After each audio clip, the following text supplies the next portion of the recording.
யாழம்மாவின் சொந்தங்களுக்கு அன்பு வணக்கம். நாம் இன்றைய தொகுப்பில் பார்க்க போகும் விடயம் இயற்கை நேய இலகு வண்டி. பொதுவாக மாட்டு வண்டிகள் என்பது பழம்பெரும் போக்குவரத்து சாதனமாகும். இயற்கைக்கு தீங்கு விளைவிக்காத இச்சாதனம் மாடுகளின் இழுவைத்திறன் மூலமாகவே இயங்குகின்றது. கயிற்றின் உதவியுடன் மாடுகள் வண்டியோடு பிணைக்கப்பட்டிருக்கும். மரக்கட்டைகள், இரும்பு ஆகியவற்றின் மூலமாகவே மாட்டு வண்டிகள் வடிவமைக்கப்பட்டிருக்கும். வைக்கோல், சாம்பல், விளக்கெண்ணெய் ஆகியவற்றை கலந்து வண்டி மசகு தயாரிப்பார்கள். தயாரித்த மசகுதான் சக்கரங்கள் இலகுவாக இயங்க உதவும்.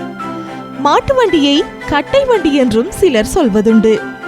ஏனெனில் மாட்டு வண்டியின் அச்சாணி, சக்கரங்களின் வெளி விளிம்புக்கான பட்டை, அச்சு ஆகிய 3 பொருட்கள் மட்டுமே இரும்பாலானவை. மற்ற அனைத்துமே மரப்பொருட்களால் செய்யப்பட்டதால் கட்டை வண்டி என அழைத்தனர். அதுபோலவே மாட்டு வண்டிகளில் பயணிகள் அமர்ந்து செல்வதற்குரிய இடம் மூடியதாக கூடார அமைப்பு கொண்டு காணப்படும் அமைப்பிலான வண்டி கூட்டு வண்டி எனவும் அழைக்கப்பட்டது. இவ்வாறான மாட்டு வண்டியொன்றில் பின்வரும் உதிரி பாகங்கள் காணப்படுகின்றன.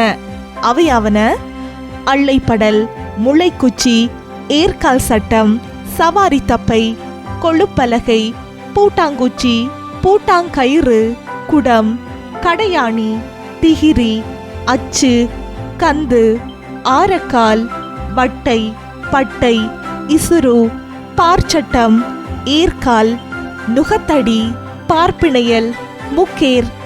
இவ்வாறான முற்றிலும் இயற்கைக்கு இயைவான போக்குவரத்து சாதனமான மாட்டு வண்டியினை எத்தனையோ 100 ஆண்டுகளுக்கு முன்பே உருவாக்கிய முன்னோர்களின் சூழல் சார் அறிவு நுட்பம் எத்தகையது என்பதை நாம் நன்கறிந்து கொள்ள வேண்டும்.